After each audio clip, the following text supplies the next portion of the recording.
Common sense says yes, and a few say no. Since the year of existence of mankind, the believers have been challenged about the existence of God. The main argument of the non-believers has always been that there are no evidences to prove that God does exist. However, here we provide certain rational thoughts and facts to give a much different perspective of the subject. When we come across a painting such as Mona Lisa, definitely we inquire about the painter, Leonardo da Vinci. Many such man-made wonders do exist. To name a few: the Taj Mahal, India; the Palm Jumeirah, Dubai; Dreamliner, Boeing 787; International Space Station Hotel; Oasis of the Seas; Burj Khalifa; cars, robots, phones. The list is unending. There is definitely the intelligence of some intelligent being or beings involved behind such creations. So, who has created what we have not created?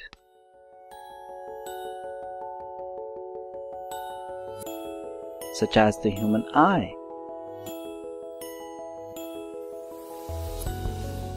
The human eye is among the most complex organs in our body. It perceives 7 to 10 million colors through a synaptic flash, that is, 1/10 of a second. Who is the designer and creator of the human eye? And also of many other remarkably wonderful things, such as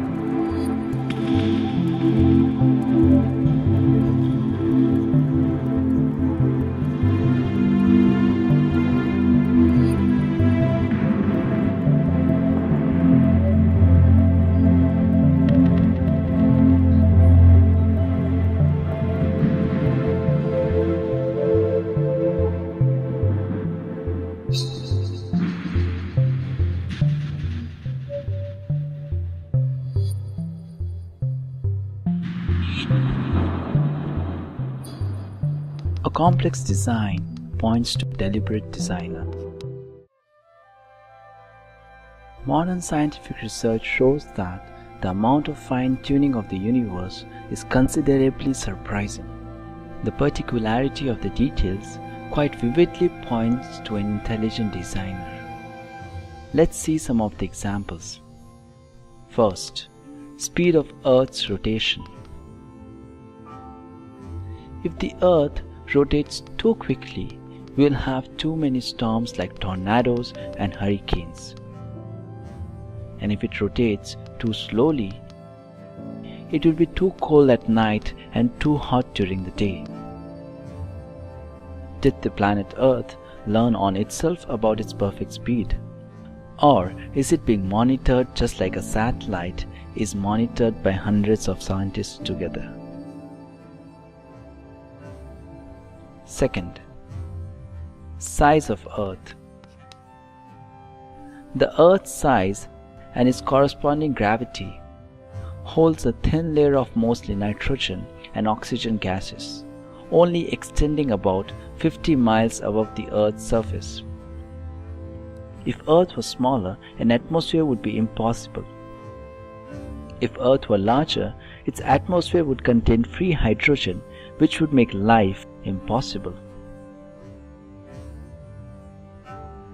Who gave it the perfect size? Third, location of Earth. Although it revolves around at a tremendous speed of nearly 67,000 miles per hour, it manages to maintain its position at the exact distance. Furthermore, it's found that if the Earth were any further away from the Sun, we would all freeze. Any closer and we would burn. Who thus pinned the planet Earth at the exact fitting distance from the Sun?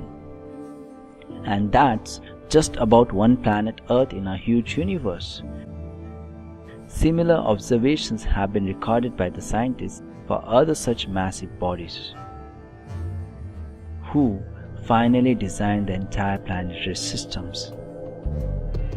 Some of the scientists may say it just happened by chance. Does that sound like science then? Any sane man endowed with reason would question about the designer when he sees a good design. So in the similar spirits, we should inquire, where does the fine-tuned design of the universe come from?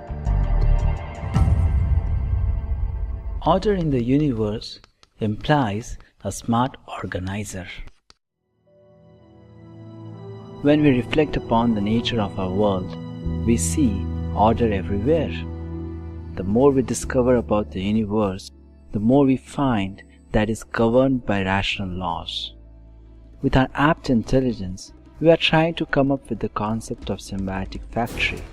Symbiotic factory refers to a system in which the waste of one factory, say A, is completely utilized by another factory, say B, as its resource or raw material, and the waste of factory B is completely utilized by factory A as its resource. Such a concept sounds ecologically brilliant and economically smart as a whip. However, it inevitably remains theoretical. But to the much of our surprise, such symbiotic factories do exist in the universe. One such arrangement is the cycle of respiration and photosynthesis.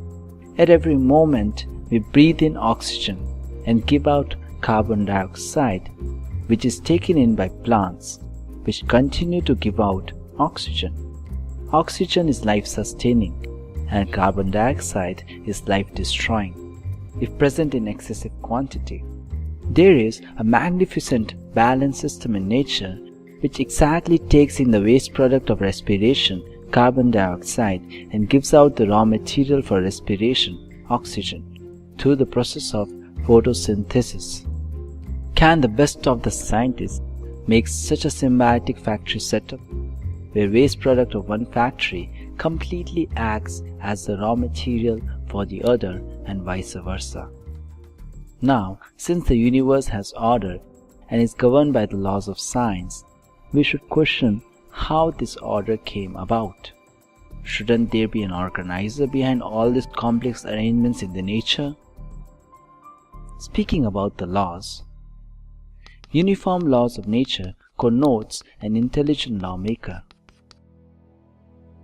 Much of life may seem uncertain, but look at what we can count on day after day. Gravity remains constant. A hot cup of coffee left on a counter will get cold, and the earth rotates the same in 24 hours.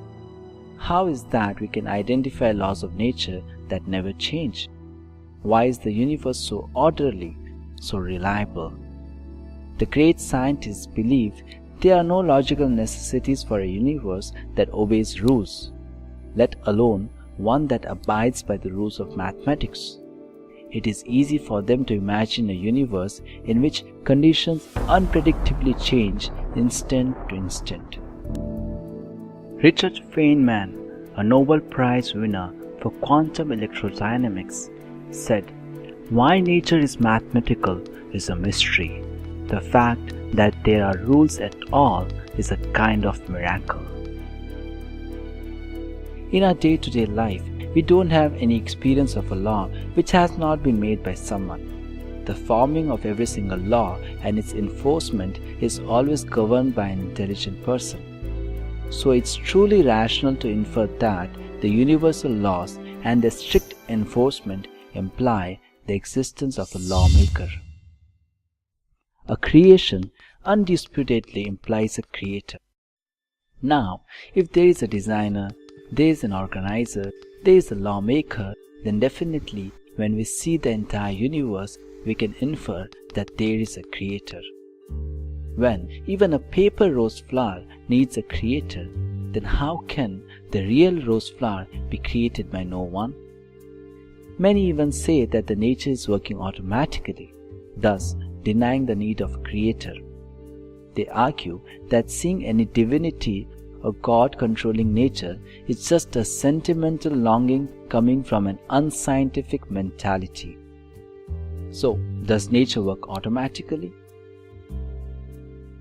The word automatically used in this context is somewhat misleading because automatically doesn't indicate the absence of a controller, but rather the absence of knowledge of the controller. When we say that a machine works automatically, what it means is that the machine doesn't require continuous interaction with the operator, but still there is an operator who activates the machine and monitors its working. For example, a child may be astounded by looking at a toy moving automatically, but a wise person will never be misled into the same conclusion as the inexperienced child. Similarly, the magnificent phenomena in nature are not occurring by themselves, as someone may imagine, like the naive child. All natural phenomena are working under the expert, though remote and therefore invisible programming of God, as has been the conclusion throughout history of many wise people, both religious and scientific. Thus, it is that the famous physicist Lord Kelvin asserted, "If you think deeply enough, you will be forced by science to believe in God." Max Planck, the originator of quantum theory, remarked, "For religion, God is at the beginning. For science, God is at the end." In Vedanta Sutra, the concise summary of the Vedic literatures, we find similar conclusions. Janmadhyasya yataha. God, or absolute truth, Brahman, is the source of everything. Likewise, Lord Krishna speaks in Bhagavad Gita that He, the Supreme Absolute Truth, is the source of all worlds and everything emanates from Him. Aham sarvasya prabhavo matha sarvam pravartate.